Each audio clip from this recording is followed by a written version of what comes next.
Vous êtes dans l'invité de la rédaction de l'AGP. Bonjour et bienvenue.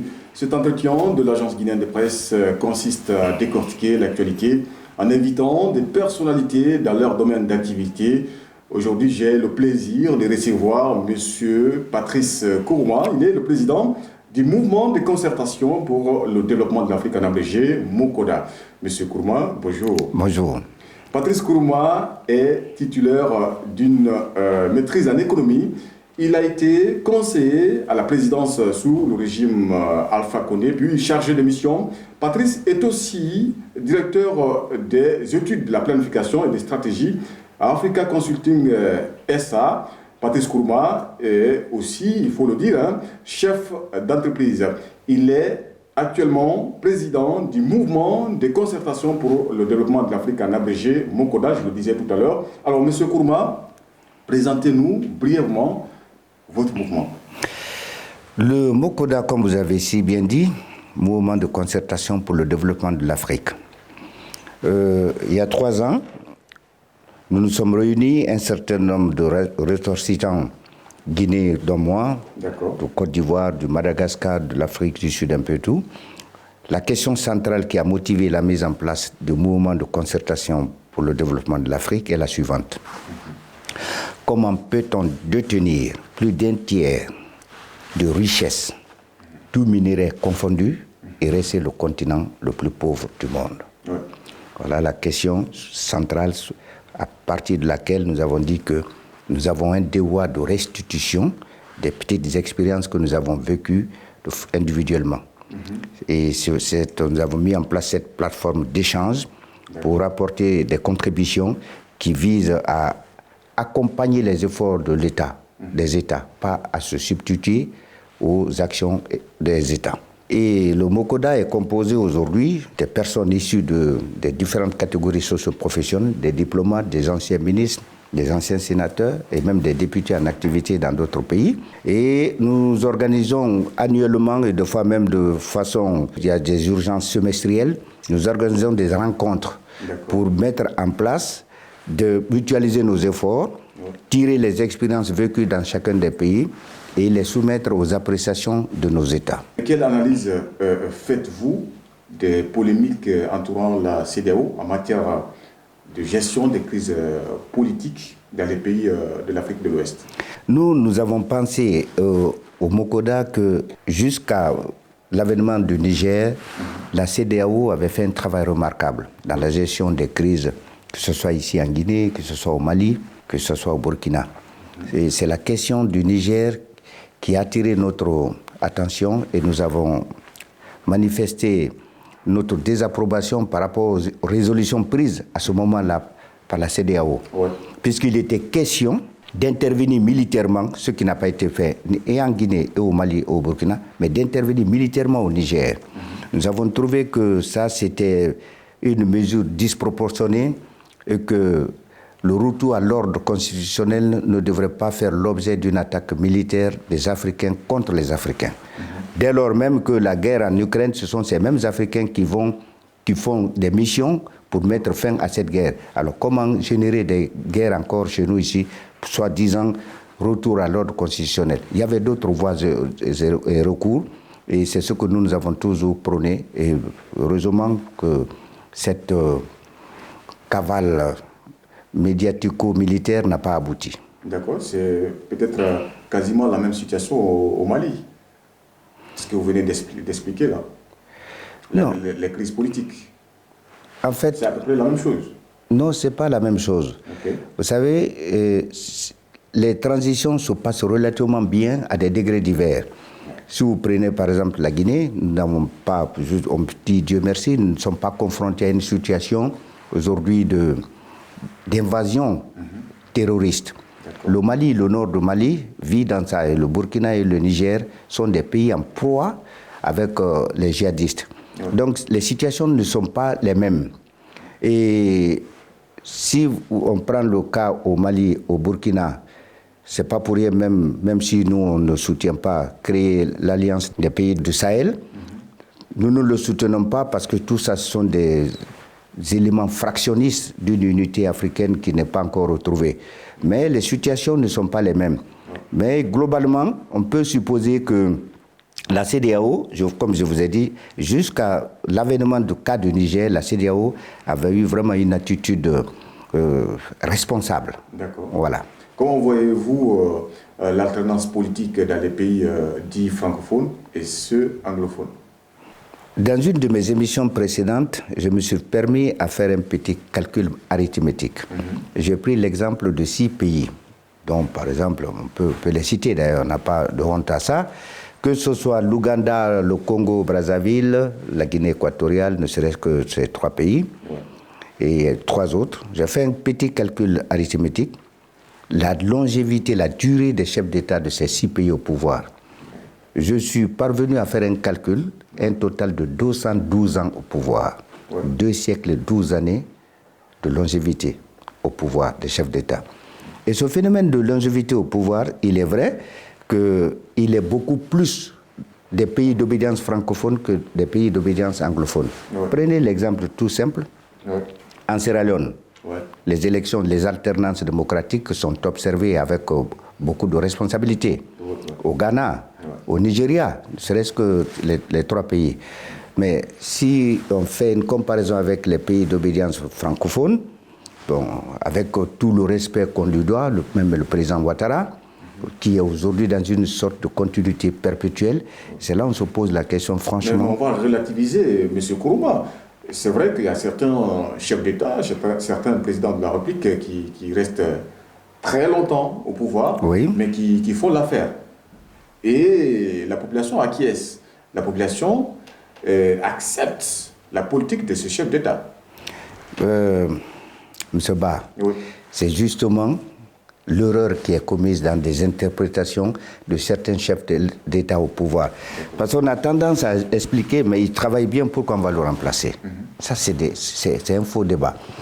Moi, je dis tout simplement que personne n'a le droit de s'ériger en monarque dans un pays souverain. Et interpréter, puisqu'il travaille bien, il faut qu'il modifie sa constitution, il faut qu'il reste longtemps au pouvoir, 20 ans, 30 ans, 40 ans, me semble une situation complètement roquignolesque, parce qu'elle n'a pas de sens. Alors, la question suivante, M. Kourouma, quelle solution préconise le Mokoda face à la vague migratoire, plus particulièrement les jeunes?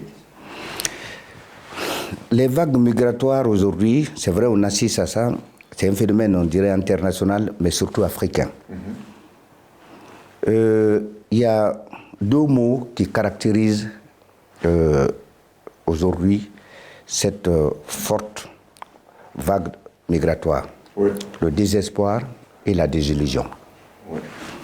Vous avez, quand vous prenez cette catégorie de personnes candidats à l'immigration, vous allez trouver beaucoup de jeunes qui sont désespérés et qui sont dans la désillusion parce qu'ils pensent qu'ils n'ont pas de solution.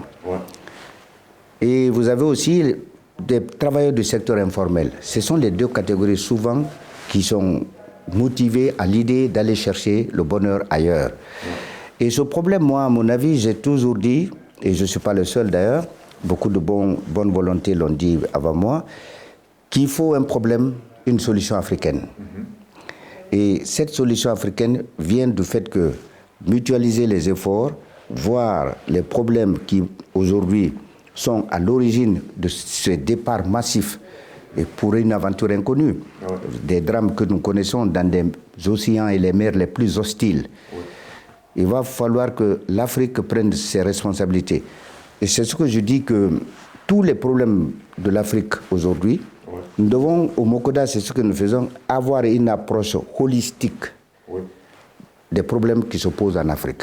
Ce n'est pas de façon sectorielle, individuelle. Il faut mutualiser les efforts et les expériences. D'accord. Vous êtes à la tête d'un mouvement qui s'appelle le Mokoda. Votre appréciation sur la gestion des pays en transition? Pourquoi les transitions se passent bien? Parce que les peuples sont opprimés. Les peuples sont dans une sorte de climat enfermé, silencieux. Et dès lors que, si vous avez remarqué, l'effervescence, c'est la ferveur des citoyens lorsqu'il y a un coup de force quelque part. Oui. Et ce pays dans lequel nous vivons aujourd'hui en Guinée, et ça même, je vais dire quelque chose, parce qu'ici on a tendance à interpréter, lorsqu'on apprécie, on a tendance à dire oui, mais c'est un démagogue. Lorsqu'on critique, on a tendance aussi à dire oui, mais il est de mauvaise foi. Oui. Vous savez, nous sommes toujours dans cette situation alambiquée. Mais si vous voyez la capitale guinéenne aujourd'hui, franchement, moi j'ai appartenu à un régime précédent, je n'ai rien contre ce régime puisqu'il a donné toute satisfaction sur certains plans. Mais quand vous voyez aujourd'hui l'image de notre capitale, rajeunie, avec des infrastructures qui donnent vraiment un sens au bien-être de la capitale. Et ce sont des choses, sauf si on est de mauvaise volonté, que nous apprécions, parce que la Conakry, la Guinée, notre capitale n'a jamais eu un rajeunissement depuis la Première République. Ça, c'est une réalité. Vous voyez, nous partons du principe que lorsque les choses sont faites dans le bon sens, nous les apprécions. Mais cela ne nous interdit pas aussi d'apporter des contradictions ou même des reproches lorsque nous pensons que les choses sont biaisées et ne vont pas dans le bon sens, surtout dans l'intérêt des populations. Comme vous le dites, vous apportez des reproches ou des critiques. Sur la question, qu'est-ce que vous préconisez pour les chefs d'État ou pour les États? Voilà. Vous savez, il y a un maître mot en Afrique, l'unité. Il y a un ministère, dans certains pays, c'est des ministères, des départements ministériels, dans d'autres, ce sont des directions comme la Guinée. C'est le département de l'intégration africaine. Je crois que ces départements de l'intégration africaine, il faut leur donner un sens et un contenu. Il faut que ces départements, que les États comprennent, quand on parle de l'unité africaine, quand on parle de la liberté d'expression, de la liberté de déplacement des populations et des biens, il faut donner du contenu à ce département. Oui. Vous voyez, nous avons eu la chance d'avoir un bon ministre des Affaires étrangères qui nous a conduit et qui continue encore à travailler dans le sens d'un retour à l'ordre constitutionnel. Je veux parler du ministre des Affaires étrangères guinéen. Mais s'il était adoublé aussi d'un bon ministre du département de l'intégration africaine, ça aurait été mieux. Voilà une proposition concrète que nous faisons aux États. On parle de l'Afrique, on parle de l'intégration africaine. Prenons déjà sur le plan sous-régional. Pourquoi ne pas organiser des conseils interministériels, par exemple, sous-régionaux? C'est-à-dire qu'à un moment donné, secteur par secteur, que ce soit le secteur de l'économie et des finances, 2 fois par an, par exemple, on se réunit. Ils se réunissent soit à Conakry, soit à Abidjan, un peu, ils choisissent un pays pour un partage d'expérience. Maintenant, au retour, c'est à chacun de les adapter en fonction des réalités de son pays. Ça, c'est un exemple concret d'unité africaine, de partage et puis de recherche de solutions aux problèmes qui se posent en Afrique. Votre mouvement, c'est un mouvement, on va dire, de la société civile. Et encore une fois, donnez votre avis sur l'avant-projet de la nouvelle constitution. La constitution, elle est très importante. La constitution d'un pays, c'est la colonne vertébrale. C'est à partir de la constitution qu'un pays, une nation existe réellement. Et l'opportunité est donnée aux formations politiques, à la société civile, d'exprimer leurs observations. Moi, je crois que c'est une opportunité que nous devons saisir. Depuis 1958, c'est vrai, on a connu des constitutions et ces problèmes de constitution ont toujours amené des problèmes entre les politiques. On dit, cet article ne me convient pas. Pour une fois qu'on a une constitution qui est mise à la disposition des politiques, la société civile, de tout le monde, il va falloir mettre la bonne volonté et chacun vienne apporter ses observations pour qu'enfin, on trouve une constitution adaptée aux problèmes de la Guinée. C'est une étape très importante dans le processus de retour à l'ordre constitutionnel. Dans vos explications, est-ce qu'il y a un aspect que vous avez oublié qui concerne votre mouvement ou qui concerne la vie de la nation que vous souhaitez vraiment expliquer?